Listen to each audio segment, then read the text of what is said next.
भारत में स्थित एक ऐसी गुफा जिसके बारे में बहुत कम लोगों को पता है। जी हाँ, मैं बात कर रही हूँ रामायण काल की बाली की गुफा के बारे में। जब वैज्ञानिक बाली की गुफा में घुसे तो अंदर का नजारा देखकर उनके तो होश ही उड़ गए। ऋषिमुख पर्वत पर स्थित सुग्रीव की गुफा के बारे में तो हर कोई जानता है, परंतु बाली की गुफा के बारे में हर कोई अनजान है, जो अपने अंदर कई राज समेटे हुए हैं। इसका पता जब कुछ वैज्ञानिकों को चला तो वे भी इसके अंदर गए और उन्हें कुछ ऐसे प्रमाण मिले जिससे साबित हो गया कि गुफा सचमुच में बाली की गुफा है।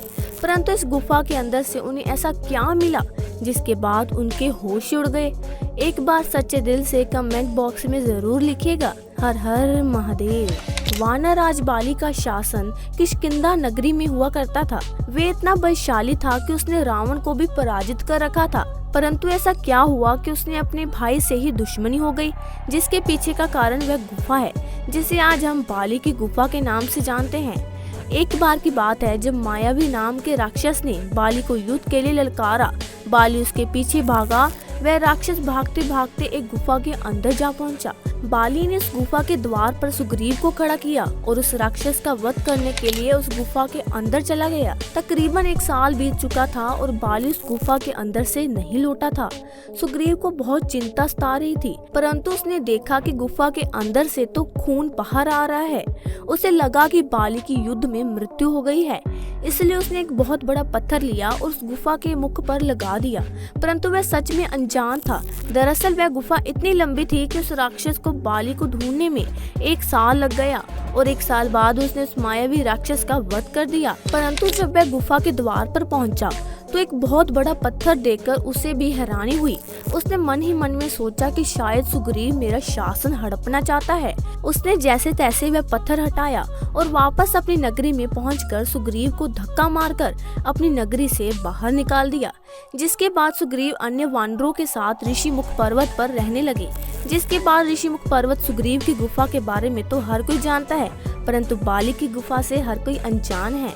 आज के समय में बाली की वही गुफा तुम्बरदा नदी के किनारे वाले कर्नाटक के हम्पी शहर के आसपास के इलाके में है। वहां पर स्थित कुछ लोगों ने ये दावा किया है कि ये वही बाली की गुफा है जिसमें बाली और मायावी राक्षस के बीच युद्ध हुआ था। वैज्ञानिकों को उस बात का पता चला तो वे शोध करने के इरादे से बाली की गुफा में पहुंच गए। परंतु जब वे गुफा के अंदर पहुंचे तो उनको इस बात का अंदाजा नहीं था कि वह गुफा कितनी लंबी है। वे पुनर्गुफा के बाहर आ गए और इस बार अपने साथ खाने पीने की पूरी व्यवस्था करके दोबारा एक बार बाली की गुफा में घुसे। यह गुफा इतनी लंबी थी कि बाली को भी मायावी राक्षस को ढूंढने के लिए पूरा 1 साल लग गया था। परंतु वे धीरे धीरे गुफा के अंदर चलते जा रहे थे। उन्हें बस कुछ ऐसा प्रमाण चाहिए था जिससे यह सिद्ध हो जाए कि गुफा सचमुच में बाली की गुफा है। वह 2-3 दिन तक उस गुफा में विचरण और शोध करते रहे, परंतु उनके हाथ कुछ भी नहीं लगा। परंतु ठीक 3 दिन बाद उन्हें अंदर से एक विशालकाय नाखून प्राप्त हुआ। वह नाखून कोई सामान्य नाखून नहीं था और ना ही किसी जानवर का नाखून था। वे सभी हैरान थे कि आखिर ये नाखून किस प्रजाति का है जिसे शोध करने के लिए भेज दिया गया। जब वैज्ञानिक उस गुफा के और अंदर पहुंचे तो वहां पर उन्होंने जो देखा उन सभी के होश उड़ गए। दरअसल उस गुफा के अंत में एक अलग ही भाषा में कुछ लिखा हुआ था, परंतु वैज्ञानिकों ने जब शोध किया तो उन्हें पता चला कि यह लिखावट तकरीबन 5 से 6 हजार साल पुरानी है।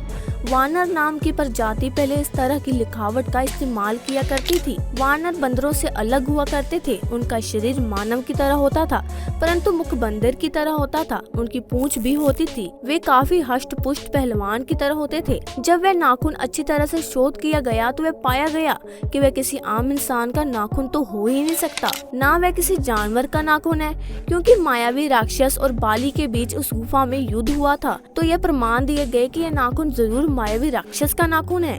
जिसके बाद वैज्ञानिकों ने भी इस बात पर मोहर लगा दी कि यह गुफा सचमुच में बाली की गुफा है, जो आज के समय में तुम्बरदा नदी पर एक कर्नाटक के हम्पी शहर के जंगली इलाकों में मौजूद है। इस घटना को लेकर आपके क्या विचार है, हमें कमेंट सेक्शन में जरूर बताइएगा। अगर वीडियो पसंद आया हो तो लाइक करें, शेयर करें एंड चैनल को सब्सक्राइब करके बेल आइकन को प्रेस करना मत भूलिएगा। तब तक के लिए नमस्कार, टेक केयर।